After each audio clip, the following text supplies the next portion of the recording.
Vous avez parfois des petits soucis de confiance en vous, que l'on nomme parfois dans la grande catégorie de la confiance en soi, évidemment. Eh bien, aujourd'hui, je vais aborder ce sujet par le prisme de l'activité physique, du sport, en gros. Sachez simplement que dans la vidéo précédente, j'abordais ce sujet à travers mon parcours à moi, parcours qui a été parsemé d'inconfort, parfois de confiance en soi, justement. Et je trouvais intéressant aujourd'hui d'aborder ce sujet, encore une fois par mon expérience dans le domaine du sport, de l'activité physique et sportive. Parce que simplement, ce domaine-là peut ou pourrait aider certains d'entre vous à acquérir davantage de confiance. Eh bien, bienvenue à tous, nouvelle vidéo du coup, sur le sport et la confiance en soi, vous l'aurez compris. Je suis toujours Yannick Carwenton, thérapeute physique et psychique dans le Nord Finistère. Le son, normalement, est un petit peu meilleur que les fois précédentes, à travers quelques réglages et surtout quelques petites boulettes que je faisais par le passé, je ne m'en étais point rendu compte. Point de moquerie, lorsque j'ai acheté ce micro, en fait, je m'en servais du mauvais côté. Super. En fait, je parlais de ce côté-là, et puis non, ce micro se sert de ce côté-là. Vous verrez la différence avec la vidéo précédente, c'est assez flagrant. Mais étant de nature à faire les choses relativement rapidement, eh bien, je ne m'en étais point rendu compte. Qu'importe. Cette erreur est maintenant réglée. Bref.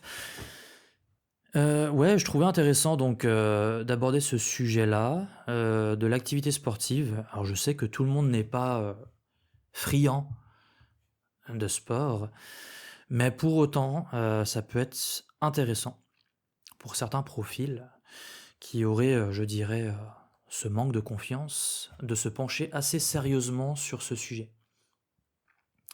Parce que le sport finalement a de multiples vertus.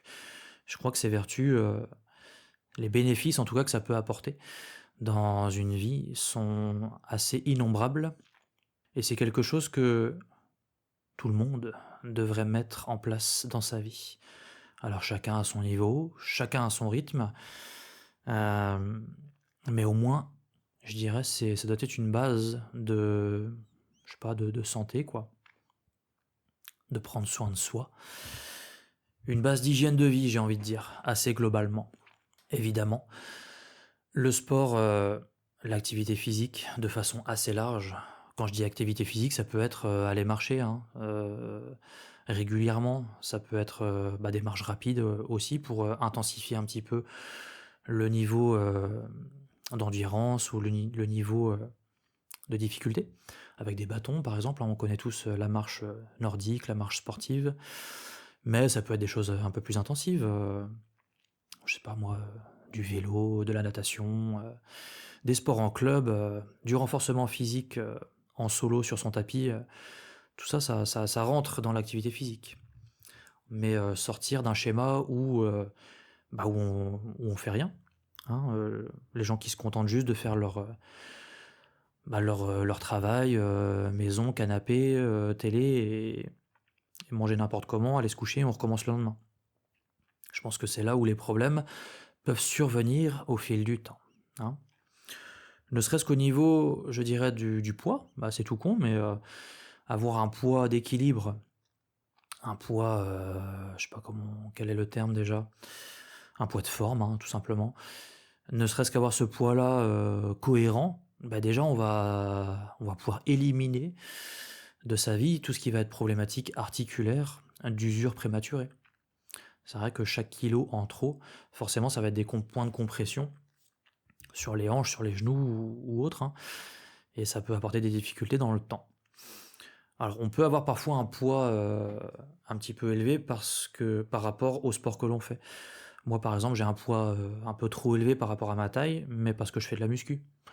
Mais c'est pas problématique parce que c'est de la masse musculaire, donc ça maintient mes articulations très correctement en place et au contraire, je suis bien plus solide que si je faisais 60 kilos sans faire de sport. Donc faut être cohérent dans ce qu'on fait aussi et dans les chiffres que l'on peut avoir sur la balance. Par contre, si je faisais le même poids de gras, là clairement ce serait pas bon pour moi, quoi. Soyons cohérents, voilà. Donc moi, à titre personnel, c'est vrai que, bah, au fil du temps, à force de faire du sport, ça a pu aussi quelque peu, augmenter mon niveau de confiance en moi. Lorsque, bah, je me rendais compte que j'avais des bonnes performances sportives. Dans certains cas, ça donne du baume au cœur aussi, hein, quand on est bon dans certaines activités, notamment, au collège, au lycée, voilà. Heu, Même si j'avais une base, de timidité ou d'introversion, bah, ça quand même, ça pouvait me donner une carte supplémentaire, heu, dans je dirais dans mon estime de moi. Vous verrez dans la vidéo précédente, j'avais fait le distinguo entre estime de soi, confiance en soi, je vais pas revenir dessus, mais ceux qui veulent, avoir ce distinguo-là, allez voir l'autre vidéo. Donc ça déjà c'est une chose, ensuite, bah, je dirais forcément, l'apparence physique. Bah, sur les dernières années, moi j'ai pu prendre un petit peu de volume musculaire. Alors certains diront que c'est totalement, enfin c'est, peut-être un ego mal placé, mais on s'en fout. Ça peut quand même jouer dans la balance pour certains profils, certaines personnes de se dire: «Bah, voilà, j'ai quand même une apparence qui est pas dégueulasse, voire même, je peux me défendre si besoin, si quelqu'un m'emmerde». Pareil, on prend, hein, n'allez pas, vous fier aux réflexions que certaines personnes pourraient avoir: «Mais non, hem, c'est que de l'ego, tout ça», laissez-les parler, hein. Prenez pour vous et moi, j'ai pris pour moi et puis pour moi, bah, je trouve que c'est intéressant d'être solide, d'aplomb dans ses baskets, de pouvoir se défendre s'il le faut et d'avoir une apparence correcte. Les autres pensent ce qu'ils veulent. Moi, je dis: «On prend ce qui nous va bien». Donc prenez ce qui vous va bien et les autres, eh ben, on s'en tape. OK? Donc ça, c'est un autre point, je trouve, hyper important. Si jamais, certains jeunes qui pourraient regarder la vidéo ont, une forme de timidité, je vous conseillerais, bah, très fortement, du renforcement, hein, renforcement musculaire, muscu à un niveau, tranquille, hein. On va pas non plus, commencer à aller sur des charges intensives, à outrance ou à commencer à se dire, «Je vais m'empiffrer de protéines, machin», hein, c'est pas du tout ça, hein. C'est juste, voilà, avoir un minimum, une base, je dirais. Si je prends mon cas, moi je me limite à 3 sessions de 30 à 40 minutes par semaine. C'est vraiment pas grand-chose, hein, mais par contre, c'est toutes les semaines. On s'y astreint, c'est là que ça paye après, dans les mois et dans les années, OK? C'est ça qui est le plus dur finalement, c'est d'avoir cette, exigence avec soi-même. Ou sur son planning, on a, moi pour ma part, c'est lundi matin, mercredi matin, vendredi, journée un peu bonus, je cale mes 30-40 minutes là où je peux. Et si jamais je loupe une de ces 3 séances-là dans la semaine, bah, je vais compenser, sur le week-end quoi, samedi ou dimanche. Mais, en tout cas, je me dis qu'il me faut mes 3 sessions, OK? Donc cette exigence-là fait que dans le temps, bah, ces petites sessions-là, ça va se cumuler, se cumuler, se cumuler, se cumuler jusqu'à atteindre un niveau, assez intéressant. Si vous faites des méga grosses sessions en étant hyper motivé, hyper chaud, ça va être dur à tenir dans le temps. Vous allez faire ça pendant quelques mois, après ça va vous lasser, vous allez arrêter et puis vous allez perdre tous vos acquis et du coup ça sert à rien, OK? Donc privilégier quelque chose de constant, sur des sessions plus courtes peut-être, mais maintenir ça dans le temps. L'autre avantage de ça, c'est évidemment la discipline. Ça va vous apprendre la discipline avec vous-même, l'exigence, sans être dans l'excès comme je disais. Mais c'est aussi quelque chose qui peut vous apporter de la fierté et une bonne estime de vous-même et donc, par, ricochet, augmenter cette confiance en vous. Donc ça, c'est, voilà, un autre aspect. Donc, j'ai rien préparé en fait, j'aurais dû. J'aurais dû, mais je ne l'ai pas fait. Donc j'ai abordé le côté, apparence physique, le côté poids de forme, le côté force ou pouvoir se défendre, intéressant. Hem, L'autre aspect aussi, c'est, bah, parfois je fais ce parallèle-là. Je sais pas si vous avez, ben, un véhicule par exemple. Vous avez votre véhicule, ben, c'est quand même important d'en prendre un petit peu soin pour que ça dure dans le temps et que ça puisse, vous emmener d'un point A à un point B de façon, efficiente. Si vous n'en prenez pas soin de votre véhicule, il est probable qu'au bout de quelque temps, ce véhicule, se dégrade et ne puisse plus vous emmener d'un point A à un point B. Bah, je considère que le corps, c'est pareil. Considérez que c'est votre véhicule à vous et c'est le véhicule le plus important. Celui qui va vous emmener toujours d'un point A à un point B, donc très concrètement vous faire avancer. que ce soit dans votre métier, dans votre profession, dans votre vie perso, dans l'atteinte de vos objectifs divers et variés. Si vous n'entretenez pas votre véhicule, on est mal barré les copains. Ok, vous irez jamais très loin. Donc c'est pour ça que très honnêtement, dans une hygiène de vie, moi je place l'activité physique en quasiment en number one.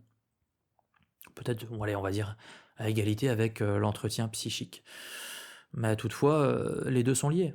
C'est assez difficile de dissocier le psychisme du physique, n'est-ce pas? C'est pour ça que moi d'ailleurs dans mon activité, eh bien je fais les deux. J'ai une grande part de mon activité dans le physique et une autre part dans le psychique, parce que c'est assez indissociable. Si on va pas bien physiquement, psychiquement, ça risque d'être compliqué. Inversement, si on va pas bien psychiquement, le physique risque de se dégrader. Donc vraiment, ne négligez pas cela. Alors je sais que beaucoup de personnes ont un peu, on va dire, une aversion à l'activité physique parce que ça leur a jamais plu, mais comme je le disais, mettez en place des choses qui vous vont. Ça peut être juste de la marche à ce moment-là. Des marches un petit peu rapides, un petit peu plus longues que 30 minutes, peut-être 1 heure, mais très régulières, 3 fois semaine. Et puis vous verrez qu'avec le temps, vous allez augmenter vos capacités respiratoires, vos capacités physiques, vos capacités d'endurance, et vous augmenterez peut-être les distances, augmenter les rythmes, jusqu'à ce que vous y preniez peut-être un certain plaisir, et pourquoi pas basculer vers d'autres activités avec d'autres collègues pour augmenter aussi votre niveau social.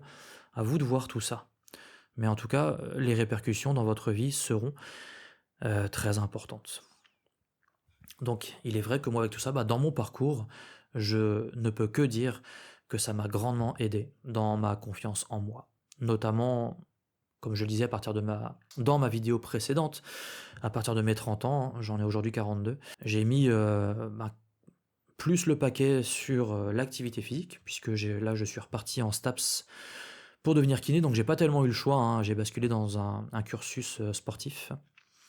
Et depuis, j'ai jamais trop arrêté, hein. Je me suis maintenu dans le sport, beaucoup axé sur la musculation, mais pas que, hein. Je me garde aussi quelques créneaux un petit peu plus cardio, parce que la pompe cardiaque, il faut aussi l'activer. Donc ça peut être des petites sorties vélo où j'intensifie un petit peu plus mon rythme cardiaque. Donc ça me fait un package assez complet où je me sens très clairement, hein, je me sens solide.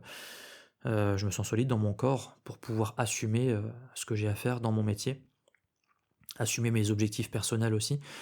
Et puis, qui plus est, donner des coups de main à des copains, pourquoi pas sur des chantiers ou sur mes propres chantiers à venir. J'aimerais bien aussi en faire. Et je sais que mon dos est tout à fait. Je suis confiant en fait avec mon dos et mes capacités pour, je sais pas moi, démolir des choses, porter des trucs. C'est tout con, mais quand même, ça pèse pas mal dans la balance, quoi, de notre confiance en nous-mêmes. Voilà. On pourrait étoffer un peu plus encore mon discours sur le sport. J'ai pas envie de faire tellement envie de faire trop long aujourd'hui, mais vous aurez compris que pour moi c'est vraiment un point d'honneur à mettre dans nos vies à chacun, hein. Les bienfaits sont tellement multiples.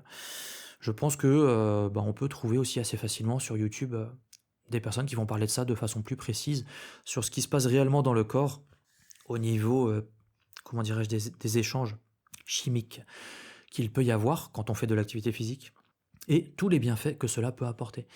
Donc, évidemment, sur les hormones, sur les échanges, comme je disais, neuronaux, sur les performances, etc. Mais des choses plus chiffrées, plus précises.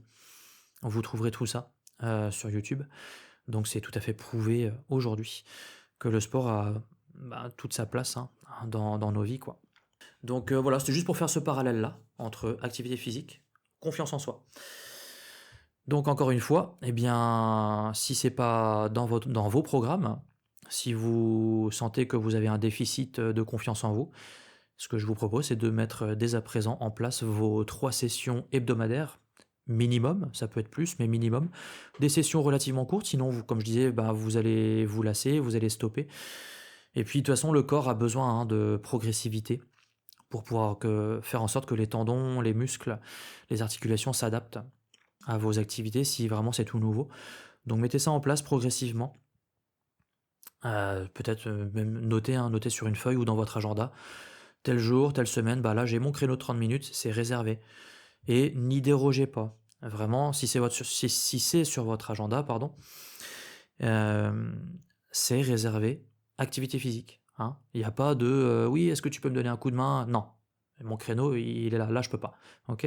Ou des coups de fil ou quoi. Non, c'est votre créneau sport, activité physique, c'est réservé. Alright? Il y a que comme ça que vous tiendrez dans le temps, les amis. Ou alors une plage horaire, quoi. Vous savez que sur cette plage-là, vous allez caler vos 30 minutes. Voilà. Donc moi, c'est tôt le matin au cabinet avant le premier patient. Je cale mes 30 minutes, pas forcément de 7h30 à 8h, hein. Si c'est de 8h à 8h30, c'est ok. Mais en tout cas, je le fais lundi matin, mercredi matin à coup sûr, et le vendredi, comme je vous le disais, quand j'ai mes 30 minutes, je sais que je vais pouvoir le caler dans la journée. Et si j'en ai loupé une, c'est pas bien grave, je vais pouvoir compenser sur le week-end mes 30 minutes. Et je le fais depuis des années, quoi. Donc voilà ce que je peux dire à ce niveau, les amis. Je pense qu'on sent, hein, que j'ai pas préparé. Encore une fois, on s'en fout, j'essaye d'être un petit peu, voilà, un petit peu nature, et cash, avec, vous-même. Les petits changements aussi, évidemment, c'est, la qualité audio, j'espère que ça s'entend, qui évoluera dans le temps. À chaque fois, j'essaie de m'améliorer, peut-être que je trouverai, d'autres réglages, pour que ce soit toujours, de mieux en mieux. La qualité de l'image, voilà, le montage, ça je verrai au fil du temps aussi, hein. Comment améliorer tout ça? Et puis sur la chaîne secondaire, moi je me donne une année, hein. Donc c'est la chaîne, YouTube Hypnose et santé, avec des tirets, entre chaque mot vous pouvez trouver dans le descriptif de ma chaîne, de cette chaîne-là, pour pouvoir juste cliquer dessus et atterrir, donc sur l'autre chaîne où il y aura donc tous les dimanches, une nouvelle séance d'hypnose guidée. Donc je vous conseille de vous y abonner. Si ça vous plaît, de vous poser tranquillement, de vous prendre une demi-heure, une heure, mettre un petit casque sur les oreilles, ou des écouteurs, et vous faire des séances d'hypnose pour, vous faire avancer, hein, dans vos vies, que ce soit sur le stress, l'anxiété, le sommeil. En général, ces vidéos-là sont beaucoup, sur les autres chaînes, hein, des gens qui font ça, c'est beaucoup axé sur le stress et sur le sommeil. Donc il est probable que, la mienne aussi, bifurque beaucoup là-dessus, puisque c'est ces vidéos-là qui sont le plus vues et côtoyées. Ça se comprend, hein. Quand on a moins de stress, moins d'anxiété, on avance aussi dans nos vies, et quand on a de bonnes nuits réparatrices, c'est pareil, hein, ça règle beaucoup de soucis. Donc probablement que ça s'axera beaucoup là-dessus, avec un son beaucoup plus qualitatif au fil du temps également. Voilà les amis, tout ce que j'avais à dire. Sur le sport, on est vendredi, moi pour aujourd'hui, hein, j'ai mes 30 minutes à caler, hein, vous le savez, je vous l'ai dit, on n'y déroge pas. Donc je vais me faire ça tout à l'heure. Et puis voilà, il y a le site aussi, hein, le nouveau site. Vous pouvez aller voir sur le site pas mal de choses à voir sur ce que je fais au cabinet. Et puis pareil, d'ici un an, je l'espère, des nouveautés, des programmes complets pour vous accompagner sur divers sujets. Bonne journée à tous et à la prochaine.